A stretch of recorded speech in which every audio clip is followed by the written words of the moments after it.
да видиме колку актуелни функционери ќе отидат во затвор, колку актуелни политичари ќе бидат затворени, бидејќи овие од бившата власт да ги затварате многу лесно. Факт е дека позицијата на Влен во оваа влада и позицијата на Дуј во претходната влада е небо и земја. Апсолутно Дуј на крајот ги водеше сите процеси. Имаше огромно влијание. Ова е сега страшно намалување на политичката моќ на албанците. Да не се користи масовно риториката која по мене е многу несмотрена и не треба да се користи, а тоа е дека ВМРО-ДПМНЕ стално знае, за разлика од СДСМ, да им го покаже местото на албанците. Се додека дискурсот е така врамен дека некој некому треба местото да му го покажува, по мене нема да имаме здрав меѓуетнички живот. Мандатот на Мерц веројатно е еден од најтешките и најмачните во историјата на сите овие 10 германски канцелари, нели, кои ги споменавме. Дека главните одлуки ви се носат на лидерски средби зад затворени врати, далеку од очите на јавноста, не е приказна за држава која треба да биде дел од Европската Унија. Државата во најголема мера е заробена од страна на политичките партии. Како резултат на тоа немате систем на мерит и вредност во институциите и тоа понатаму се прелеа во неодговорност, во немање отчетност помеѓу институциите. Верувам дека таа размена со сите соседи и со Бугарија, гледам и во Грција има преводи, би требало да се одвива на цивилизиран и нормален начин.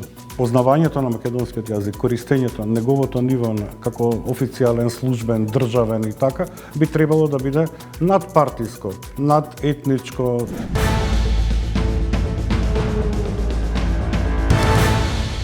Динамична недела во Европа и светот. Заеднички именител им е конфликтноста и ретроградните движења. Германија доби канцелар и како по правило прва средба во Франција, Мерц и Макрон, со барање за поголем воен буџет. И додека канцеларот за денот на антифашизмот е во Киев, српскиот председател е во Москва. Вучич, откако доживеа дебакал во САД, утеха ќе бара кај Путин. Индија и Пакистан нуклеарни сили со над 1/3 од светската популација. Почна нов конфликт околу Кашмир. И да излеземе од границата на сопствената самодоволност. На почетокот овој издание на тренинг со гони ќе биде универзитетскиот професор од правниот факултет Ненад Марковиќ. Професор Марковиќ, недела на светско ниво, на европско ниво остави впечаток изборот на новиот германски канцелар и за прв пат во историјата на Германија Бундестагот не успел во првиот круг да обезбеди гласање, односно доволен број на гласови за изборот на новиот 10-ти канцелар на Германија, што е помалку невообичаено за една од најразвиените демократски и економски сили. Како првично вие гледате на ова? Евидентно е дека тука има некаква порака.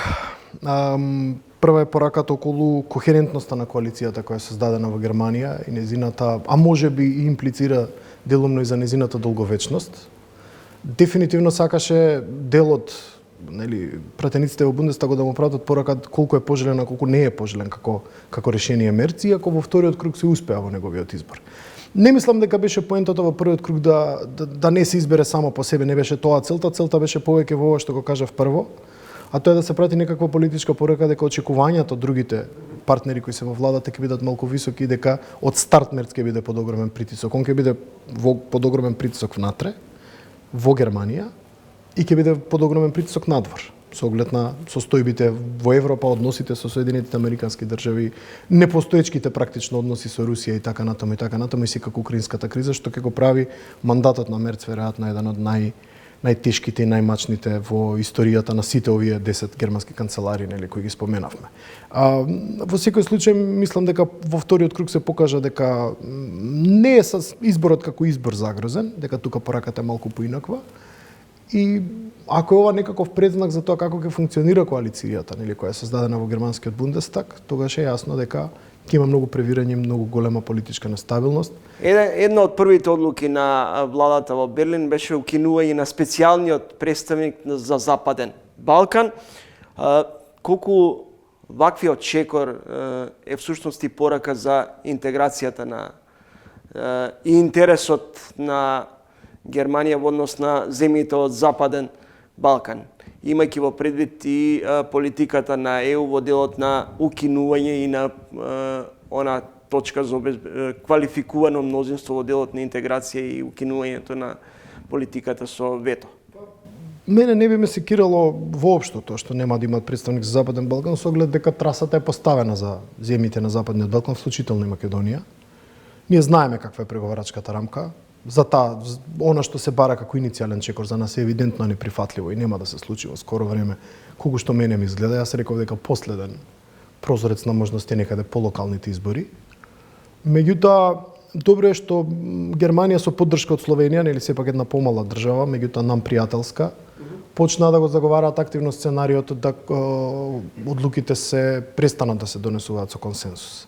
Знаете ли колку популистички влади и колку влади кои профитираат од билатерализација на предпристапниот процес ќе изгубат политички капитал во ваква ситуација? Нормално прва која излезе да се побуни против ваквото нешто беше Јотова, која каже дека тоа е неприфатливо за Бугарија, бидејќи всушност многу држави, тука би ја ставили Унгарија во тој ред и така натаму, профитираат од правилото односно од фактот дека сите одлуки треба да се донесуваат со консензус и профитираат од таа можност да уценуваат. Ова што го заговара Германија ќе оди тешко, а тоа дека западните земји имаат изгубено интерес за Балканот е прилично јасно. Тоа не е нешто ново. Меѓутоа велам, тоа и не е така страшно со оглед на тоа дека процесот е трасиран, ние процесот треба да го изодиме, нема да го изодиме. Кога бугарскиот претседател Радев вели дека во неговиот речник не постои зборот одстапки, колку ваквиот став допира до македонските власти или до кога ќе се надеваа дека сепак во официјална Софија ќе преовлада разумот и дека ќе се направи некаков исчекор во кој би се дошло до ситуација на вин-вин позиција? Се додека предоминантно луѓе како Радев ја водат Бугарија, јас не очекувам никаков напредок. Мислам дека какви год надежи, јас ако нешто не сакам да правам, ни во јавните настапи, ни приватно, ни во каква било ситуација, тоа е да давам некакви лажни надежи на јавноста, независно дали тоа ме прави популарен или непопуларен, дали луѓето ме мразат заради тоа или ме сакаат. Јас очекувам нула отстапки од Бугарија и не само кога е Радев, и да се малку поумерени политички сили, мислам дека истото ќе постапат на истиот начин, само ќе не упатат на преговарачката рамка која е веќе дефинирана и која за нас е евидентно неприфатлива и врз база на која не можеме да преземеме политички чекори, затоа што јавноста очекува сосема поинаков тип на акција, тоа е непреземање на таков чекор, односно неправење на таков компромис. Така да, иако вака како што е срочена изјавата на Радев, може да роди само радикализација на другата страна, може многу подипломатски да се даде таа изјава за да не предизвика толкав револт. Меѓутоа јасно е, Радев припаѓа на она најантимакедонистичка струја во бугарската влада без конкуренција, он е дел од една политичка структура која веројатно најрадикално сака да се спротивстави не само на Република Македонија, туку и генерално на идејата на македонизмот. Што не ги прави и другите политички сили во Бугарија многу поумерени. Дури најумерените политички сили во Бугарија имаат горе-долу ист став по ова прашање. Тоа нас не амнестира, само ова да го додадам гораст, тоа нас не амнестира од врската да си го решиме проблемот, затоа што ќе западнеме во истата заблуда во која бевме со Грција, дека времето работи за нас, дека ќе дошла некоја подобра влада и слични глупости кои апсолутно нема да се случат. Долгорочно што би значила ваквата стагнација на евроинтегративниот пат? Оно што значеше 10 години за време на владата на Груевски. Ќе биде реприза на сосема истото. Ја не очекувам нешто различно да се случи. Ќе изгубиме 10 години и на крај ќе дојде некоја влада која ќе сфати дека ќе мора некако да го реши проблемот. Ако тоа решение не биде уште порадикално и полошо од ова што сега го имаме, времето не работи за нас во таа смисла и ќе се случи тоа што се случуваше во периодот 2006-2016. Јас мислам дека ние имаме една комплетна реприза на целата таа епизода, само со нов билатерален проблем, кој по мене дури може би поосетлив од прашањето на географската одредница на државата и решавањето на проблемот со името, затоа што задира во некои уште почувствителни делови на македонскиот идентитет и задира многу непринципиелно би рекол, меѓутоа велам, колку год да е болно и колку год да е тоа еден непријатен процес кој нам ни предизвикува една нелагодност и страшни фрустрации, не амнестира од фактот дека мораме да го решиме, мораме да стиснеме зави и да најдеме начин некако да го надминеме. Отстапки од Бугарија не очекувам, отстапки од наша страна нема да има исто така да мислам дека овој статус кво ќе биде една подолгорочна ситуација во која нема да дојде до некој решавање. Ако после локалните избори не се преземе нешто, потоа мислам дека возот ќе замени, ќе ги гледаме другите држави како полека напредуваат. Тоа ќе бидат пред Албанија и Црна Гора по сите индикации.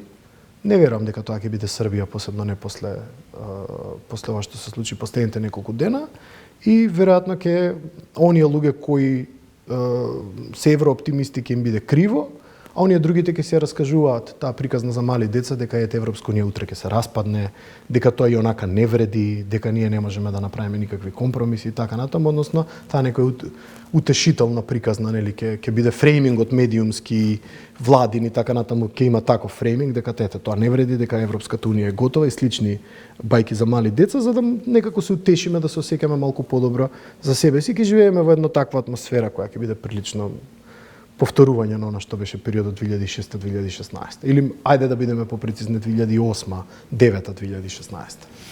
За 11 месеци 3 екзотични дестинации: Јапонија, Обединетите арапски емирати, туристичката дестинација Валенсија, февруарска турнеја, неколку дневни посети на САД и Австралија, патување во Унгарија.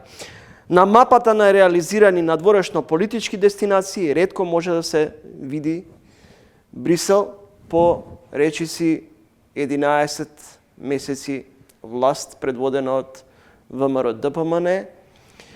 Во меѓувреме се заговара или се почесто се зборува за алтернативни решенија, блиски луѓе, поранешни амбасадори, соработници на актуелната власт ја заговараат идејата, повторно се реактуализира идејата околу БРИКС. Како вие гледате на ова? Гледам како политички авантуризам, посебно идејата за БРИКС. БРИКС е за големи играчи. БРИКС е нешто сосема друго. Меѓутоа, тоа е тој фрейминг кој треба да потсети на оно што го прави Александар Вучич, тоа е некаква приказна која потекнува тој дискурс на неврзаните и која е блиска на таа некоја средна и постара генерација, која е практично маса на гласачко тело, односно гласачко тело кое е мнозинство. Таа приказна одзвонува, резонира прилично јасно кај нив, дека ние така ќе се најдеме во некој балансерска улога. Кога веќе Европа не сака, кога веќе таму не припаѓаме, ќе водиме некоја балансерска улога, не знам, ќе одиме на парадата во Москва и така натаму, ќе изиграваме некакви неврзани и така натаму некаков трет блок, се додека Европска унија не се доброволи да не прими, што по мене е некаква бледа, лоша и неубава копија на политиката на Вучич. Не мислам дека владата ќе оди во тој правец, искрено. Мислам дека се тоа само она, како велат, пиар станц, односно пиар вратоломи, да малку се олабави притисокот околу европската интеграција, затоа што во суштина, иако нема што да се олабавува, јасно е ставот на јавноста дека над 80% од етничките македонци не сакаат компромис со Бугарија, така да притисок всушност и не постои, меѓутоа сега фреймингот малку се менува, нели? Во правец на тоа дека ние сега ќе водиме таа политика некоја на трет пат и така натаму како сакате наречете. Мене ме потсеќа на титуистичката политика на неврзаните и дека тоа нели како демек е паметно. Не мислам дека тоа ќе да било каков резултат од тоа ќе оди во правец само на ова што го зборував, некакво утешение за нашата неуспешност, која не е за жал само наша вина. Со овакви соседи многу тешко, евидентно е да напредуваме. Меѓутоа, ја мислам дека јавното мислење е неповратно сменето и дека политичките елити немаат многу избор осим да го слушаат, бидејќи било каков обид да се реши нешто, има многу висока политичка цена, ќе има многу повисока политичка цена него во однос на Преспанскиот договор, на пример, кој како така помина некако кај јавноста, не многу сјајно, меѓутоа помина. Овој пат такво нешто не е возможно. Гневот е голем кај граѓаните, прилично се бесни се осеќаат изневерени од Европската унија и што воопшто не значи дека таа некоја политика на неврзаните која ние сакаме да емитираме и тој некој дискурс на Вучич воопшто нас не одговара или дека по мене води некаде. Тоа е само една, како би рекол, тоа се вика лижавче, нели, колоквијално, кој треба да ви утеши дека демек водите некаква надворешна политика која по мене нема врска. Не замерам воопшто за обидот да се приближиме до Трамп, не мислам дека тоа е само по себе лошо. Мислам дека тоа беше, можеби не требаше да истрчаме со резолуцијата како држава, баш нели да бидеме тие кои најнапред ќе отидат во тој напор. Меѓутоа по мене логичен е напорот да се направи да се приближиме со американската администрација, зашто таа сепак во многу ситуации, независно кој бил председател и каква администрација имало, ни помогнала. Ова другото околу БРИКС, реактуализација на БРИКС и така натаму, јас можам само да кажам со среќа, нека се обидат, ќе видиме како тоа би завршило. Јас мислам дека тоа нема буквално никаква иднина. Меѓутоа тоа е дискурсот кој се наметнува и тоа е дискурс кој е последица на фрустрација и на гнев. Хрватскиот претседател денове беше во Скопје со чудна сугестија. Само немојте да бидете жртва на некаква принуда, изнудување, кога станува збор за членството во Европската Унија, Хрватска, која исто така долги години имаше спор со Словенија околу морското разграничување. Одлично што доаѓа од луѓе како Орбан, како Милановиќ и така натаму, кои се во принцип најголеми корисници на ЕУ фондови, а најмалку придонесуваат. И кои апсолутно се во огромен профит од членување во Европската Унија. Погледнете ги нивните контрибуции на Хрватска и Унгарија, а погледнете колку средства трошат и се ќе ви стане јасно.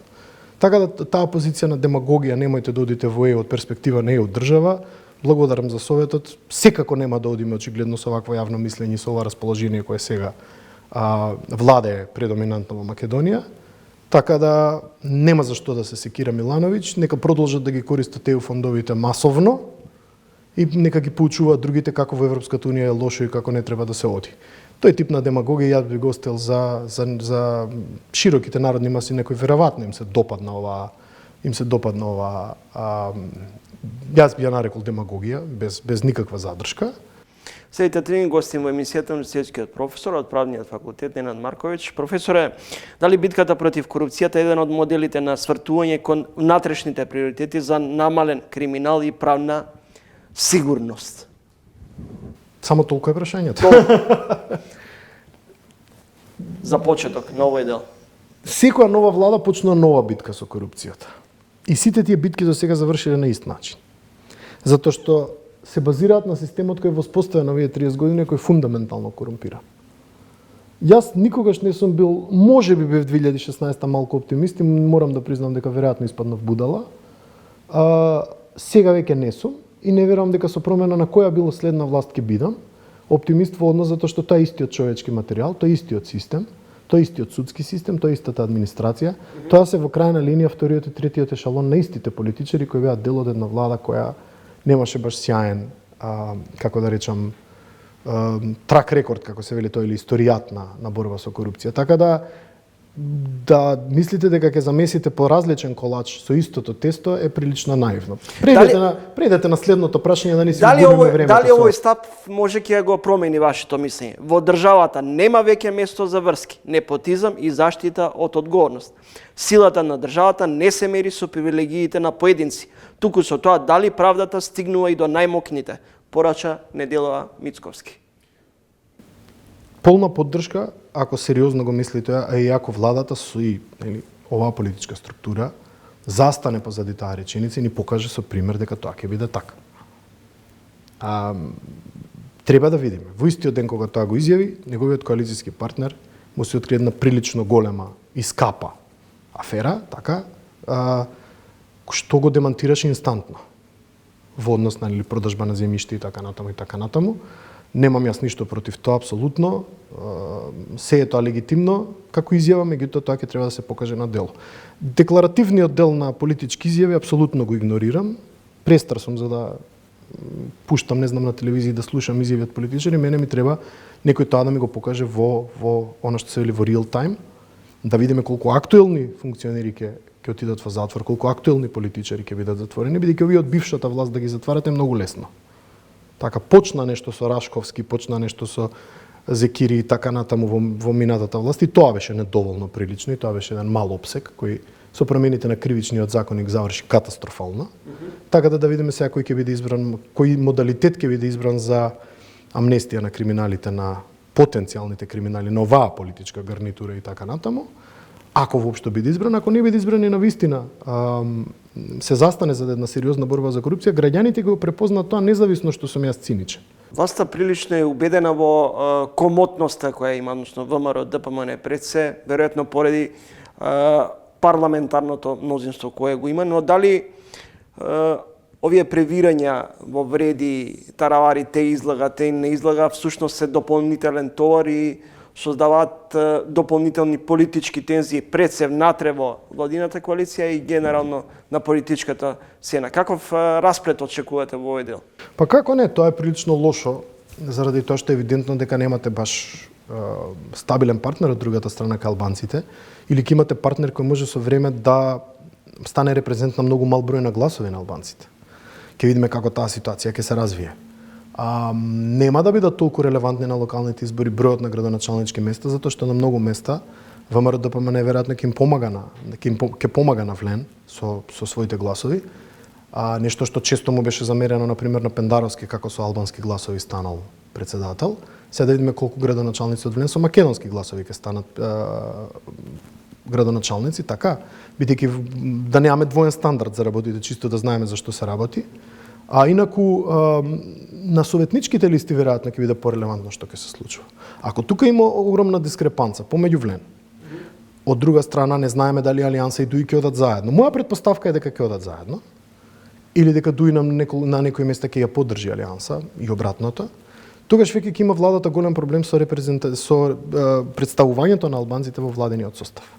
Кои би биле реперкусиите од евентуалниот маневар на Таравари? Ако остане, веројатно и натаму ќе има сомнеш како таа влада би функционирала на релација Мицковски, Изет Меджити, Таравари. Ако пак замине, колку премиерот ќе може да биде комотен во таа констелација на случувањата?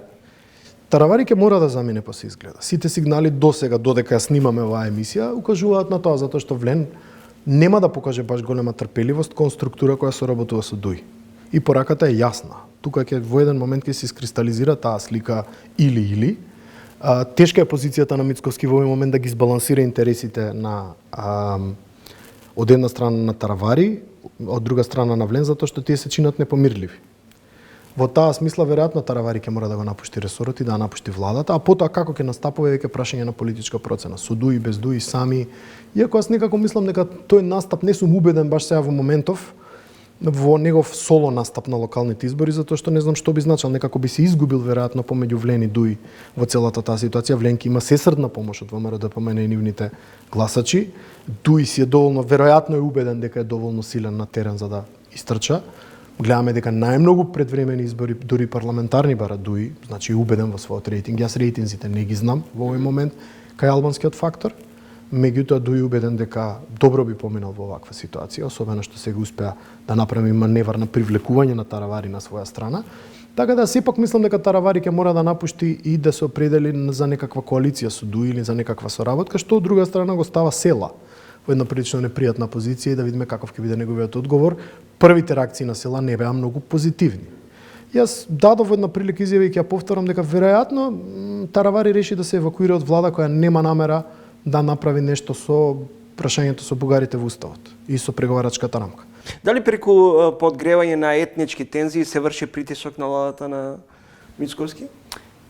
Да ви кажам, од сите политички реторики, мене ми е таа веќе најизветвена и некако истрошена. Јас можам да бидам критичен и кон ВМРО-ДПМН, да бидам критичен и кон СДСМ, да бидам критичен кон сите, меѓутоа таа фабрикација на етнички тензии за тоа дека така не знам сега ќе се прават некакви немири и така, тоа ми е многу 90-ти некако реторика и мислам дека требаше да се надмине до сега. Евидентно не е надмината, евидентно кај дел од гласачкото тело, особено кај албанците, дава некаков резултат. Дали дава резултат ќе видиме на локалните избори, а потоа евентуално и на некои предвремени парламентарни кои би били или не би биле со локалните, не знам. Тоа веќе оставам на оние кои се политичари да го решат. Колку се издржани тезите дека се е подкопан мултиетничкиот карактер на државата, потоа дека албанците се маргинализирани, особено вреди во владата на ВМРО-ДПМН, дека немаат истата таа моќ и влијание како, например, што Дуи го имаше во времето на владење на ВМРО-ДПМН со Груевски и со Заев. Тоа е сигурно така. Сега да се потсетиме на што го и освои ВМРО-ДПМН изборите, дека СДСМ се измеќари на Дуи, така? Тоа беше реториката. И тоа од некоја перспектива изгледаше така. И сега не знам што се сите зачудени, што СДСМ има одиозен став кон Дуи во однос на дури поодиозен од ВМРО-ДПМН. И се гледам дека ги критикуваат многу по социјални мрежи сега, дека како вака се свртевте и така натаму. Па знаете ли колку ги чинеше СДСМ коалицијата со Дуи, останувањето со Дуи до крај? Не на временото расчистување, можеби не со цело Дуи, меѓутоа со некои структури, особено со Артан Груби и така натаму. Ги чинеше на тоа да паднат на 18 претеници. Не беше само тоа причината, да се разберем, имаше редица причини. Можеби она со пасошите на крајот пресуди и по 20 претеници да паднат и така натаму и така натаму. Меѓутоа факт е дека А позицијата на Влен во оваа влада и позицијата на Дуј во претходната влада е небо и земја. Апсолутно Дуј на крајот ги водеше сите процеси. Имаше огромно влијание. Ова е сега страшно намалување на политичката моќ на албанците. И тоа можеби некако би поминало да не се користи масовно риториката која по мене е многу несмотрена и не треба да се користи, а тоа е дека ВМРО-ДПМН стално знае, за разлика од СДСМ, да им го покаже местото на албанците. Се додека дискурсот е така врамен дека некој некому треба местото да му го покажува, по мене нема да имаме здрав меѓуетнички живот. Можно ли е Дуј на мала врата да се врати на Линденска број 2, имајќи во предвид, например, дека се обидува да создадат тензии во државата, блицкриг по укинувањето, например, на балансерот, сега законот за употреба на јазиците. Предуставниот суд и така. Да, тоа е прилично отворено сценарио. Велам, тоа повторно ќе зависи од бројките. Политичката математика е многу екзактна. Нема тука многу простор за шпекулација.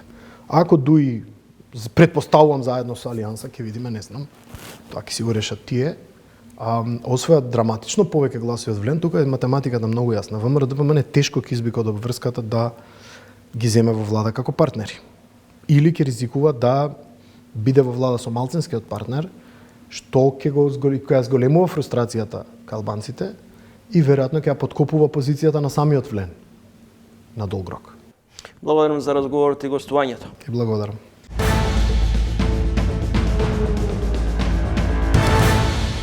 Значи не може да се уништи македонскиот јазик. Говорителите го носат во себе. Не се уништил 500 години и повеќе под туги власти и со многу поголеми проблеми, така што не, но ако зборуваме за стандардниот, за современиот македонски јазик, неговата правилна употреба и сето она за што во моментот се грижи и Советот за македонски јазик, мислам дека законот ќе помогне во огромна мера доколку се спроведува како што е пропишано со законот.